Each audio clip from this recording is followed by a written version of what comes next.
This culture, we have a word called Trikalagnani. That means one who knows past, present and future. This does not mean he's time traveling. That is what these Hollywood movies, which misunderstand everything logically and literally.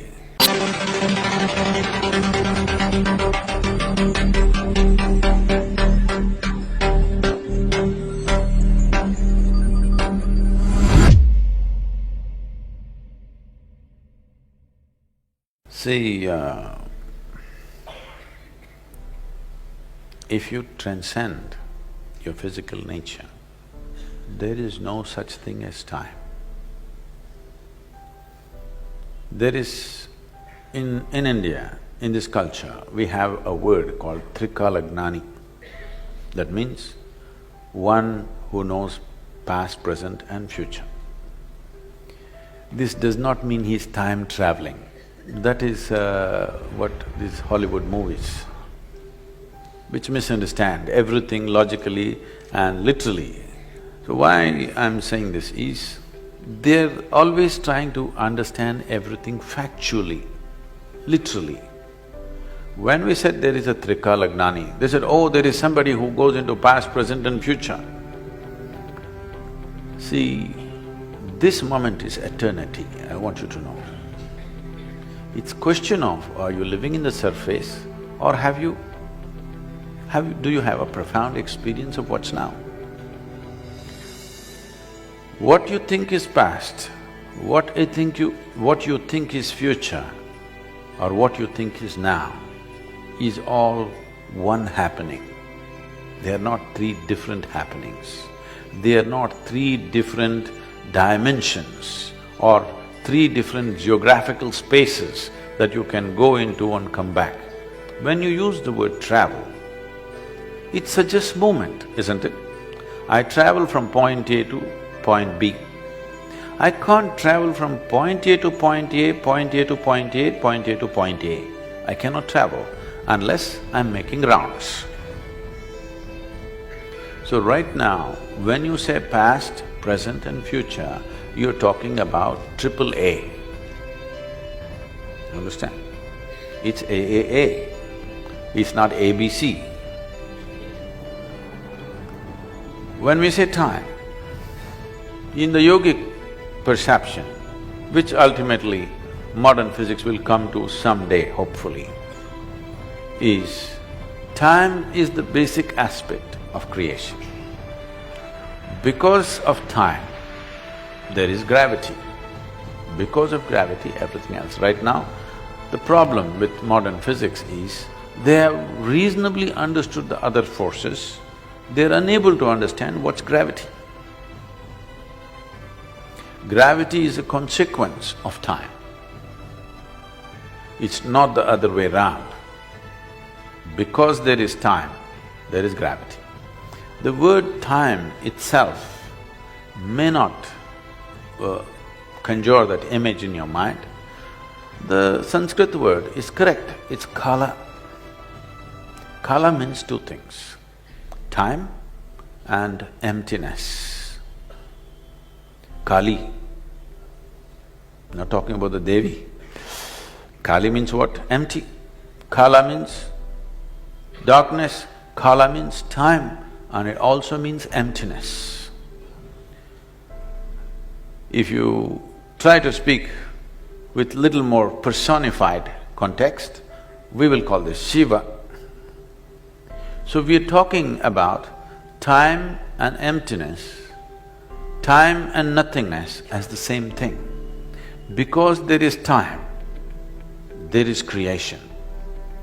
Because what we call as creation exists, there is gravity, because to maintain the integrity of a little bit of physicality in this vast kala, you need some force to hold it together.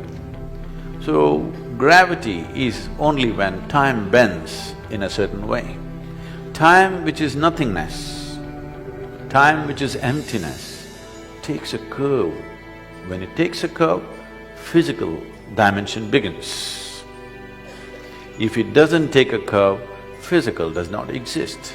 So when we say spiritual process, you're trying to get out of the curve, because whatever curves ultimately will go in circles, isn't it? So because you experience time as a consequence of the curve that it took, you're understanding time as the spin of the planet, as the rotation of the moon and the sun and whatever else. But when we refer to kala, we are talking about time in a more fundamental way, that it is emptiness, it is nothingness, it is clear space is time. We are always… the modern concept is talking about time and space as two different things. We are talking about time and space as one thing. The existential is gravity. The non-existential presence that is there is kala or kali or emptiness or time or whatever you want to call it, or darkness. All these things symbolize the same thing. So if somebody travels in time, he's lost his mind. Really. I know books are written about it. Don't ever believe. Please, I want you to understand. You throw up a new concept. Let's say a scientific community throws up a new concept, or philosophically some new concept comes. Instantly, there will be 100 authors in America. First 80 will come from America, next 10 will come from India maybe these days. They will write books about how they experience this concept which may not even exist. Powerful books will be written. And one generation will grow up on that and it will die. Next generation has not even heard about what the books that were popular in 70s and 80s, this generation has not even heard about those things which shaped those people's psyche completely. So this time travel business, this near-death stuff that's going on, these are popular subjects right now. I would advise you, write a book.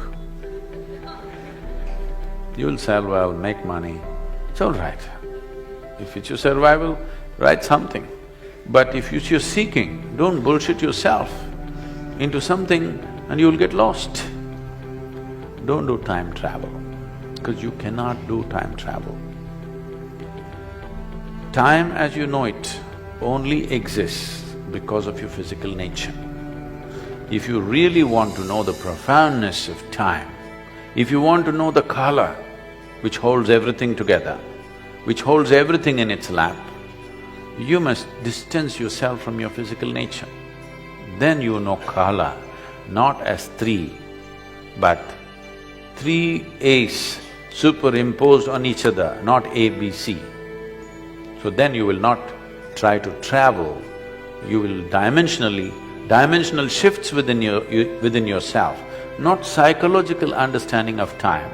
What happened yesterday is one time, what's happening now is another time, what may happen tomorrow is another time, not in that context. They are not three separate things. Actually, what happened yesterday, if you sit here and imagine all that, it'll all happen now, isn't it? Yes? What may happen tomorrow, if you sit here and if you have powerful enough imagination, it'll happen right now. This is why people are suffering something that happened 10 years ago and something that may happen day after tomorrow. Yes, they're enjoying and suffering things which don't exist. So, if you try to do time travel, you will lose your mind and think you're experiencing something. Psychological drama that you create in the form of thought and emotion is not life. It is a badly directed movie.